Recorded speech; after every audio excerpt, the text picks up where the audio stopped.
Bienvenue sur Gabrosi Handicap. Aujourd'hui nous allons faire le résumé de Toharu Osan no VRMM au Katsuduki. Daisha ouvre la porte de sa salle de jeu avec excitation pour jouer au dernier VRMMO, malgré le fait qu'il soit un homme de 38 ans employé de bureau. C'est une évasion pour lui, car cela le fait se sentir jeune et capable de faire l'impossible. Il démarre le jeu et est accueilli par le créateur de personnages.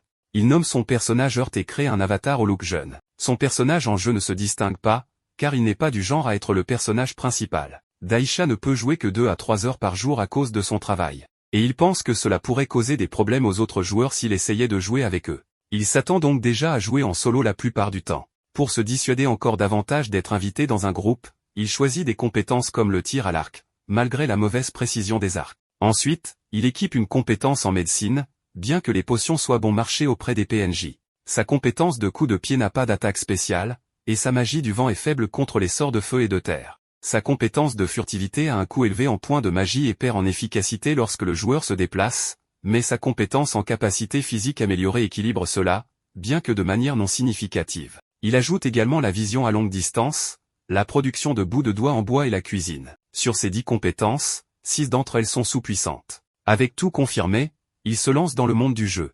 Le concept du jeu permet aux joueurs de faire ce qu'ils veulent. Comme c'est le jour du lancement, la zone principale est bondée et Earth remarque qu'il est le seul archer. Il est renversé par Ward, qui le traite de loser et se moque de lui pour avoir choisi un arc comme arme principale, car tout le monde sait qu'ils sont inutiles. Il donne ironiquement un coup de pied à Earth, ce qui fait rire son groupe en partant. Earth se dirige vers la salle d'entraînement et est inspiré par tous les joueurs qui travaillent dur pour perfectionner leurs compétences. Il va au stand de tir pour s'entraîner, mais son premier tir est désastreux. Il peut voir que l'arc est encore pire que ce que les gens disent, mais il ne se décourage pas et continue à tirer. À son 100e tir, il atteint les cibles et augmente sa compétence en tir à l'arc de 5 niveaux. Il pratique également sa magie du vent et la porte au même niveau.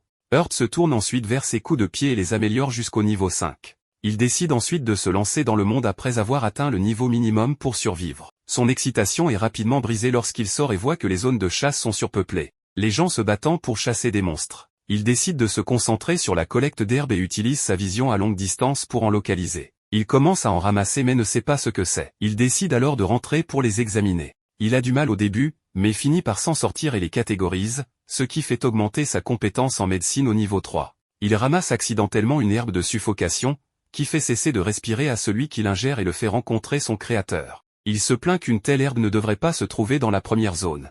Earth se rend dans un magasin de potions et utilise son argent de départ pour acheter un ensemble de fabrication de potions pour débutants. Il fabrique sa première potion de guérison en broyant l'herbe et en la trempant dans de l'eau propre. La potion est terminée lorsque la chaleur est ajoutée. Une fois qu'il a fabriqué un objet, il a la possibilité de le fabriquer en série pour plus d'efficacité, mais au détriment de la qualité. Le processus augmente sa compétence en médecine et en production de bouts de doigts. Le lendemain, il se dirige vers le champ et est heureux de voir qu'il est moins fréquenté, ce qui signifie qu'il n'aura pas à se disputer avec d'autres joueurs pour chasser des monstres. Un lapin à cornes surgit d'un buisson alors qu'il réfléchit.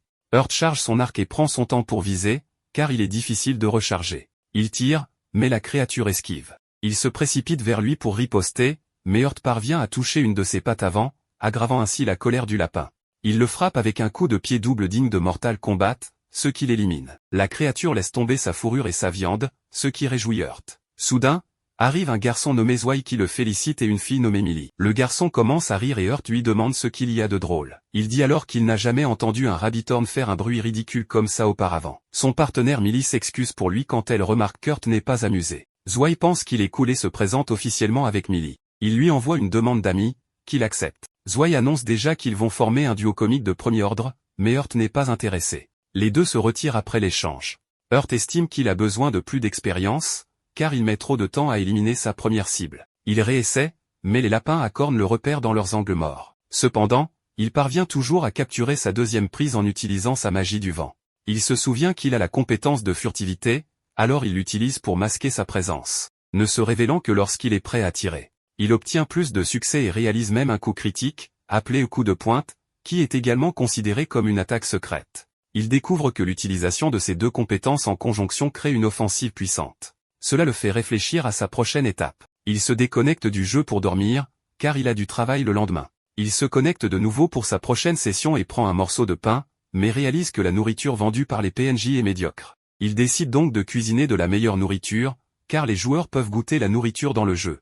Il se retrouve dans une ruelle après avoir acheté un ensemble d'assaisonnement et de cuisine. Hurt commence par saisir de la viande de lapin à cornes et l'assaisonne simplement avec du sel et du poivre. Cependant, lorsqu'il la mange, elle est trop dure, obtenant une note de 2 du système. Il essaie à nouveau en marinant la viande et en ajoutant des herbes pour éliminer le goût de gibier. Elle est beaucoup plus tendre et délicieuse, obtenant une note de 5 du système. Il décide d'ajouter 1 ou 2 touches en la faisant bouillir légèrement avant de la saisir dans une poêle. L'odeur de sa cuisine commence à se répandre dans la rue animée, attirant l'attention des autres joueurs qui n'ont jamais rien senti de tel dans ce monde. Pendant ce temps, Hurt a perfectionné son plat qui obtient désormais une note de 7 du système. Son attention est détournée lorsque de nombreux joueurs se rassemblent et expriment leur désir de goûter à sa cuisine sans lui donner de quoi. Hurt annonce rapidement que cela coûtera 100 éclats par steak, soit 20 fois le coût du pain vendu par les PNJ. Il est choqué de voir que la foule ne proteste pas, mais crie pour obtenir du steak de lapin.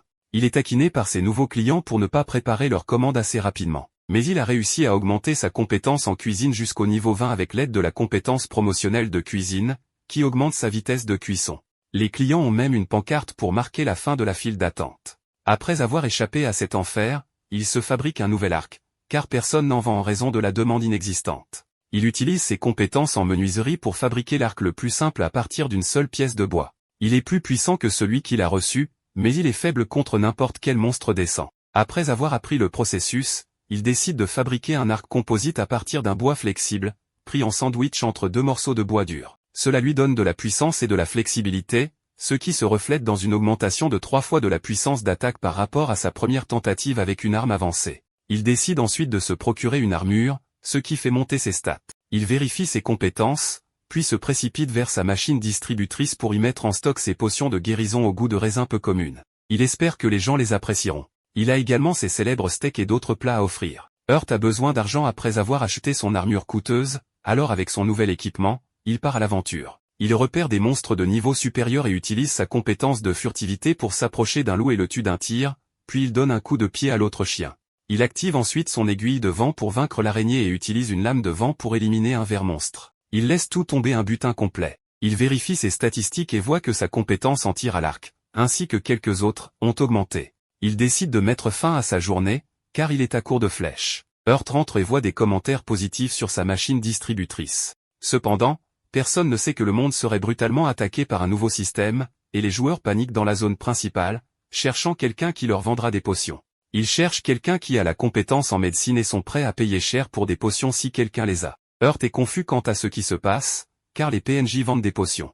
Il appelle Zwei pour obtenir des explications. Zwei révèle que les PNJ ont commencé à dire qu'ils n'ont plus de potions. Le roux souligne que cela va être problématique pour Hurt, car les gens vont mendier des potions à cause de ce qu'ils vendaient. Les joueurs paniqués repèrent Hurt et l'encerclent, voulant des potions. Voyant la détresse des gens, il accepte de les aider. Zwei se met en charge du contrôle de la foule, tandis que Millie s'occupe de l'argent, permettant à Hurt de se concentrer sur la fabrication de potions. La pression est énorme, car presque personne n'a pris la compétence en médecine, pensant qu'elle était inutile. Hurt ne veut pas que les joueurs soient mécontents parce que personne n'a de potions. Il utilise la fabrication en série pour en fabriquer beaucoup, mais finit par manquer d'herbes médicinales, ce qui l'oblige à refuser de nouveaux clients. Il leur promet qu'il y en aura plus le lendemain. Ward et son groupe font irruption et exigent qu'il leur donne toutes les potions qui restent. L'archer lui dit poliment que le reste de la fournée est pour les personnes qui font la queue. Ward s'approche de Hurt, mais Zwei se met en travers de son chemin, lui demandant de les laisser tranquilles. Ward le renverse d'un seul coup. Il promet de leur montrer de quoi il est capable s'ils ne font pas ce qu'il dit. Hurt exprime le même sentiment et pointe la réalité de la situation, montrant la file de gens qui attendent pour lyncher Ward s'ils touchent à leurs potions.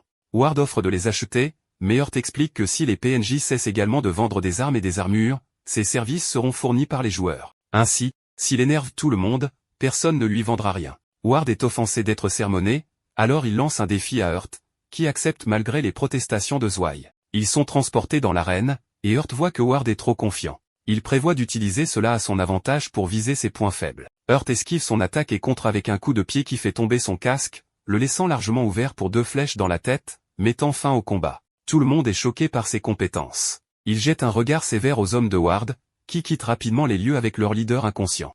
Zwei et Millie sont impressionnés. Hurt s'excuse auprès de ses clients pour les ennuis et promet d'en avoir plus le lendemain. Il se déconnecte pour se reposer, mais reçoit une invitation à une fête de Zwei. Plusieurs jours se sont écoulés depuis l'incident impliquant la disparition de potions. Hurt est devenu une figure centrale dans le jeu, et nous observons quelques changements dans le monde du jeu. La perception de la compétence en médecine a changé et n'est plus considérée comme inutile. Les joueurs comprennent maintenant que les PNJ peuvent être à court d'inventaire, ce qui incite à réévaluer la compétence en médecine. Heart rejoint le jeu et exprime sa gratitude envers Zwei de l'avoir invité dans la guilde. Il est le chef de la guilde Blue Collar et il est facilement reconnaissable avec ses vêtements rouges. Les autres membres de l'équipe se présentent, en commençant par un homme grand et enthousiaste nommé Raj, qui sert de tank avec une hache à une main et un bouclier. Nora, un autre membre, se spécialise dans le combat au corps à corps avec des épées courtes. Le dernier membre est Casamine, un habile escrimeur utilisant une épée bâtarde. Heart commence à se présenter, mais il est interrompu alors que le groupe reconnaît sa réputation pour avoir vaincu un tyran. Heart, cependant, ne veut pas se démarquer pour cet incident en particulier, considérant le tyran comme peu compétent. Il souligne le déséquilibre de l'équipe avec 4 combattants au corps à corps, un mage et un archer. Néanmoins, il découvre que Millie peut utiliser plusieurs éléments, et Nora possède une magie de guérison. Zwei, avec ses cheveux rouges frappants, mentionne leur première cible, un redoutable ours sauvage. Le groupe, débordant d'excitation et de confiance, se prépare au défi, bien qu'Heart reste incertain. Zwei, aux cheveux rouges comme le soleil, les rassure, attribuant leur confiance à Heart en tant que leur ancre. Heart essaie d'expliquer qu'il n'a même pas encore vu un ours sauvage, mais il sait qu'ils sont rapides, intelligents et redoutables. Malgré les préoccupations d'Heart, Zwei semble impassible, se concentrant sur la perspective d'un délicieux repas après la tâche. Tout le monde part avec enthousiasme, bien qu'Heart ne soit pas particulièrement ravi. Peu de temps après, il repère quelques ours sauvages, choisissant une cible qu'ils peuvent affronter collectivement. Le groupe reconnaît l'utilité de la compétence de vision à longue distance d'Heart, réalisant sa valeur. Millie renforce les capacités de Zwei en tant qu'éclaireur désigné, et ils élaborent une stratégie pour attirer l'un des ours. Heart décide d'utiliser sa compétence de furtivité et réussit à toucher un ours avec une flèche, mais il n'est pas préparé à sa réponse enragée. Heureusement, Raj, ressemblant à une forteresse ambulante, intervient pour détourner l'attention de l'ours. Heart explique le concept d'aggro, un paramètre caché déterminant la cible de colère d'un monstre. Raj, en tant que tank avec une grande défense, attire efficacement l'agression de l'ours. Pendant ce temps, Heart se positionne dans les buissons pour attaquer à distance. Millie assure un soutien de guérison à Raj, et Nora se joint au combat. Ils réalisent collectivement que la peau épaisse de l'ours le rend difficile à endommager. Millie utilise un sort de feu pour agiter l'ours, incitant Raj à s'engager davantage. La bataille devient de plus en plus difficile, et Heart comprend la gravité de la situation. Avec un sentiment d'urgence, il décide de faire confiance à ses 38 ans d'expérience de vie et prend un tir risqué sur ce qu'il suppose être le point faible de l'ours entre les yeux. Cependant, la tentative ne produit pas le résultat attendu, laissant tout le monde choqué et en train de contempler leur survie. Malgré le danger, Heart décide d'utiliser sa dernière option, suscitant des inquiétudes de la part des autres, mais il avance. Et il a utilisé un sort de magie du vent qu'il avait maîtrisé au niveau 15, offrant un boost significatif à sa vitesse de déplacement pendant 10 secondes. Il saisit cette opportunité pour enfoncer sa flèche plus profondément dans le crâne de la bête. Suite à cela, Emily déchaîne un puissant sort de feu, finissant enfin la créature. Le groupe réalise bientôt que la bataille a été beaucoup plus difficile que prévu. Après le combat, Heart prépare un repas pour l'équipe, et tout le monde s'émerveille de son goût exceptionnel. Il commence à se demander son coût, mais Heart clarifie que le problème n'est pas la dépense, mais plutôt l'incapacité d'acheter de la nourriture. Cela découle d'une règle tacite parmi les artisans, interdisant l'échange de recettes. Les artisans investissent du temps et de l'argent substantiel dans la création de recettes, et les partager pourrait donner lieu à des qualités variables du produit final. Les recettes étaient un témoignage du travail acharné et de la créativité de leurs créateurs, elles pouvaient être copiées, mais la qualité ne pouvait pas l'être. Zwei, vêtu de sa tenue rouge caractéristique, suggère en plaisantant qu'Heart devrait toujours cuisiner pour eux à un faible coût, une proposition accueillie favorablement par le groupe. Cependant, Heart est réticent, mais ses objections ne sont pas entendues. Le groupe demande tous une invitation d'amis à Heart, marquant le succès de sa première aventure en groupe. Cependant, dans la scène suivante, il est révélé que quelque chose a mal tourné. Un aperçu du futur proche montre Heart faisant face courageusement à un monstre en solo et gagnant la confiance nécessaire pour s'aventurer dans la forêt de la 5e zone. Malheureusement, il finit par attaquer la mauvaise fourmi, attirant davantage de ses congénères. Heart persiste, mais la fourmi peut envoyer des décharges, le laissant immobilisé et réalisant sa fin imminente. En conséquence de sa mort, Heart subit une pénalité, étant téléporté en arrière en ville. Il reconnaît son arrogance comme la cause et fait le vœu de s'améliorer à l'avenir. À ce moment-là, un message est envoyé à tous les joueurs concernant une prochaine mise à jour majeure appelée la Fairy Ball, introduisant de nouvelles fonctionnalités en plus de celles déjà existantes. Des capacités et des objets supplémentaires seront introduits dans le jeu, notamment des objets pour les artisans et le soutien des fées lors de leurs aventures. Heart se rend rapidement compte que les autres joueurs monteront également en niveau, et il doit éviter les pénalités de la mort. Par la suite, nous observons les progrès d'Earth alors qu'il surmonte les pénalités et acquiert la compétence de forgeron.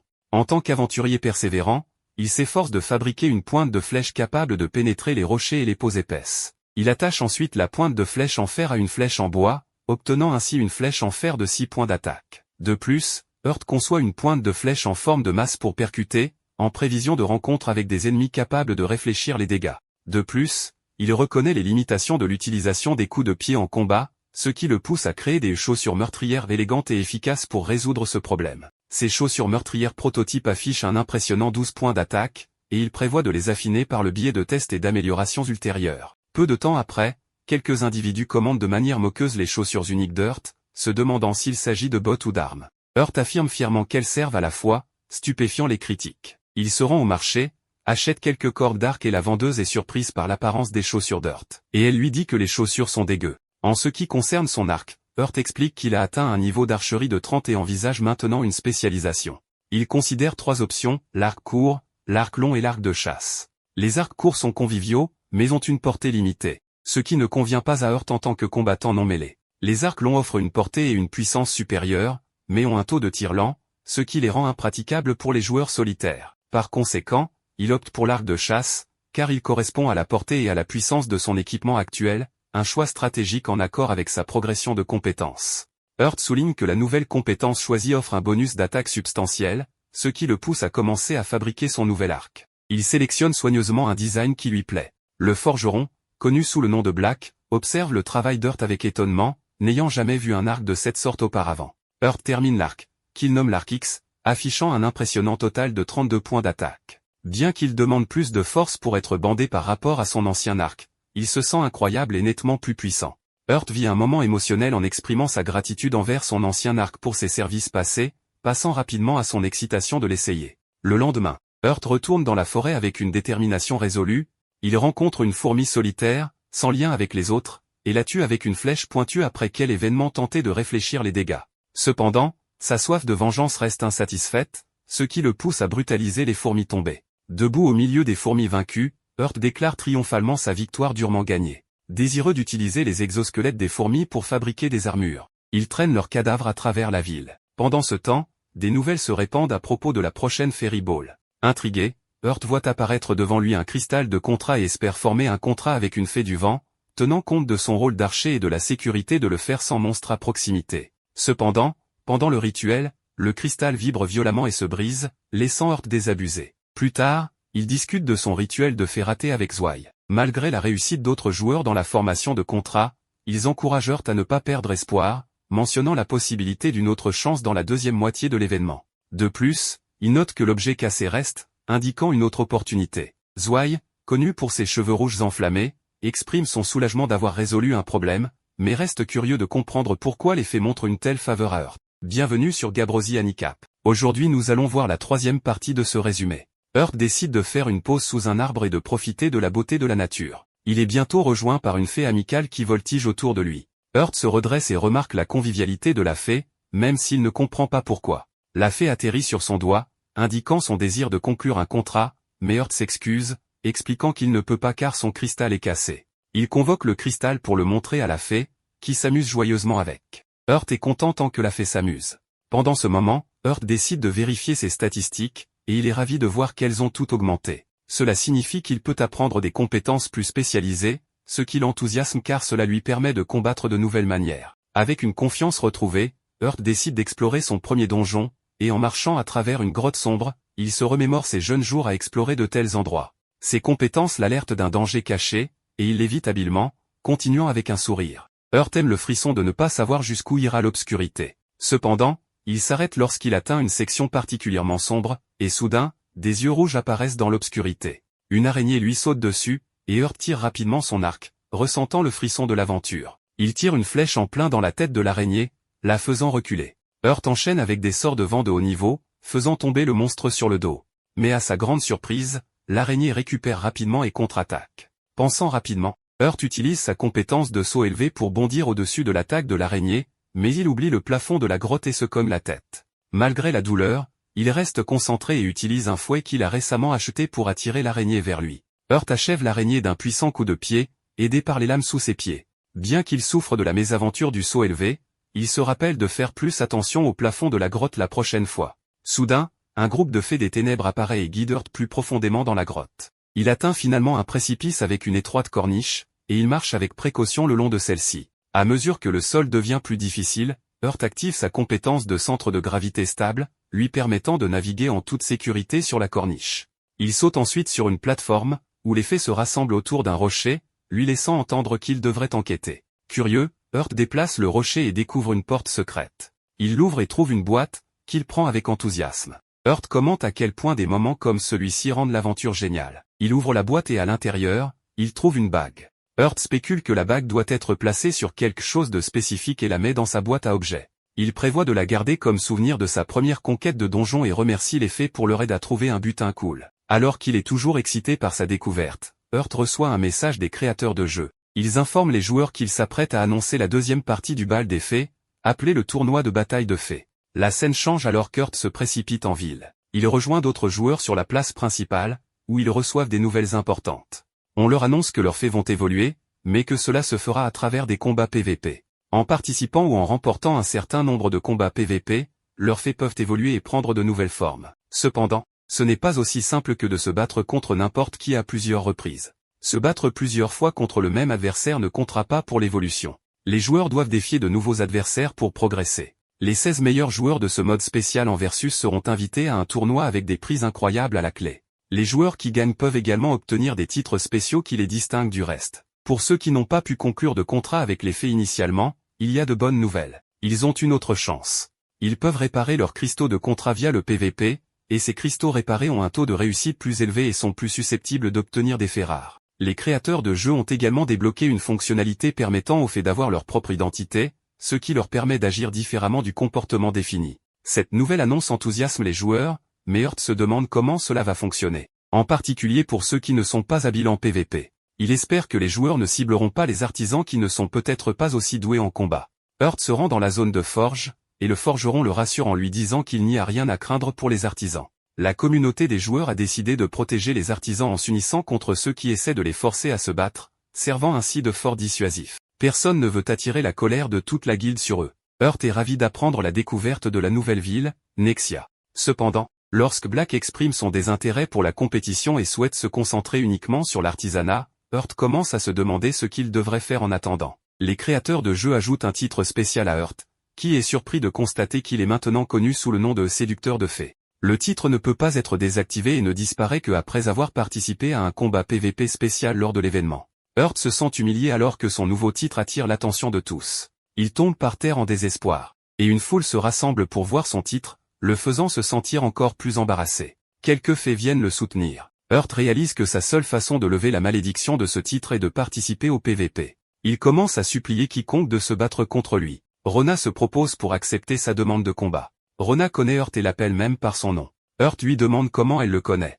Elle dit qu'elle est membre de la guilde Blue Collar. Urt réalise que la guilde Blue Collar est la guilde de Zwei. Elle révèle qu'elle utilise les arts martiaux et est excitée à l'idée de l'affronter. Urt remercie Rona d'avoir accepté le défi. Cependant, il est choqué lorsqu'il voit une créature familière voler vers lui et atterrir sur son épaule. Cette créature le regarde avec des yeux pétillants. Rona dit qu'il est généralement timide. Soudain, l'oiseau annule la demande de combat, refusant de se battre contre Urt. Cet événement inattendu suscite l'excitation de tous quant à ce que ce titre spécial, Fairy Player, pourrait apporter. Urt supplie quiconque de s'engager dans un PVP avec lui, mais il semble que personne ne soit prêt à accepter. Il tombe par terre, se sentant découragé. Quelques jours plus tard, Urt est occupé à cuisiner de la nourriture lorsque Rona le contacte. Elle cherche des conseils car sa créature familière ne mange pas et elle veut savoir comment préparer de la nourriture qu'elle appréciera. Urt réalise rapidement que de nombreux joueurs sont confrontés à ce problème. Il explique qu'il a préparé de la nourriture pour un joueur qui avait un problème similaire avec sa créature familière qui ne mangeait pas de pain. La nourriture, appelée écariage, s'est révélée être un succès, et le bouche-à-oreille a conduit à une longue file de joueurs voulant la commander. Urt, cependant, a dû limiter les commandes à des packs de 3 en raison de la demande écrasante. Rona décide d'aider Urt, ce qui fait une différence significative dans la gestion de l'afflux de commandes. De plus, d'autres cuisiniers ont commencé à préparer de la nourriture pour les fées, ce qui a allégé une partie de la pression sur Urt. Après leur quart de travail, Rona propose qu'ils visitent la nouvelle ville. Ils utilisent un portail de téléportation pour s'y rendre et se dirigent directement vers la zone PVP. Rona remarque quelque chose d'inhabituel à propos d'une créature familière de loup qui combat actuellement, et Heart est d'accord pour dire qu'il y a quelque chose d'étrange. Le combat PVP commence, et le joueur avec la créature familière d'oiseau collabore bien avec sa créature. Cependant, l'autre joueur demande l'assistance de sa créature familière à un moment critique, mais le loup ignore la commande. Cette décision conduit à leur défaite dans le combat. Rona est curieuse de ce qui vient de se passer car elle ne pensait pas qu'une créature familière pouvait ignorer les commandes de son propriétaire. Heart explique alors que le gars qu'ils ont observé est un utilisateur de fées esclaves. Ce terme est utilisé pour décrire les joueurs qui maltraitent leurs fées, soit en les frappant, soit en ne les traitant pas gentiment. Ce traitement brutal peut amener les fées à ne plus suivre les commandes de leur propriétaire. Dans le combat, le perdant se frustre et s'apprête à frapper sa fée. Et Heart anticipe que quelque chose de mal va se produire. Heart se souvient d'une vidéo qu'il a déjà regardée d'une situation similaire où un utilisateur de fée esclave a dû se battre contre sa propre fée contractée en guise de sanction. La fée contractée a reçu un renforcement de puissance et a facilement battu le joueur. Le cristal de contrat du perdant lui a été enlevé pour avoir perdu le combat, et toutes ces données liées aux fées ont été réinitialisées. Le perdant semble faire une pause car il sait également comment fonctionne ce système et ce qui l'attend. Rona exprime sa surprise, mentionnant qu'elle ne savait pas qu'un tel système existait dans le jeu. Heart explique que c'est un système similaire à celui utilisé dans d'anciens jeux en ligne. Il spécule que les développeurs du jeu voulaient rendre hommage à ces types de mécaniques. Heart décide de se déconnecter du jeu pour se reposer. Le lendemain, après une longue journée à vendre de la nourriture dans le jeu, Heart est visité par le perdant. L'homme veut parler à Heart de son titre spécial. Il exprime son désir de se réconcilier avec sa fée car il a regardé une vidéo où la fée de quelqu'un l'attaquait. Il ne veut pas rencontrer le même sort. Tout en jouant avec la créature familière, il veut comprendre pourquoi son propriétaire lui était si méchant au départ. Le perdant explique qu'il ne savait pas comment prendre soin de sa fée, alors il a cherché en ligne et a vu des gens traitant leurs fées comme des animaux de cirque. Il admet qu'il a suivi leur exemple et, lorsque sa fée a développé une personnalité et a arrêté de l'écouter, il a eu recours à la violence pour la faire obéir. Cependant, il a maintenant réalisé qu'il faisait quelque chose de mal et veut apprendre une meilleure manière. Il offre même de payer pour l'information et les conseils. Heart refuse l'offre et conseille à l'homme de ne pas chercher de solution facile à ses problèmes. Il dit à l'homme qu'il devrait traiter sa fée comme un ami, passer du temps ensemble, se battre, prendre des pauses, dire au revoir lorsqu'il se déconnecte, ou même partager un repas. Le perdant est touché par ce conseil et demande à Heart de lui préparer une portion de carillage, mais Heart s'agace car il ne savait pas qu'il avait acquis le surnom de célèbre chef de joueur de fées. Néanmoins, il prépare une portion pour l'homme, qui la donne à sa fée, dissipant la négativité qui l'entoure. Le perdant remercie Heart les larmes aux yeux, et ils se lancent sur un nouveau chemin, prêts à vivre leur vie différemment. Le moment d'Heart est interrompu par un vieil homme nommé Silver, qui admire ce qu'il vient de voir. Silver se présente et demande une conversation privée, à l'écart de la foule.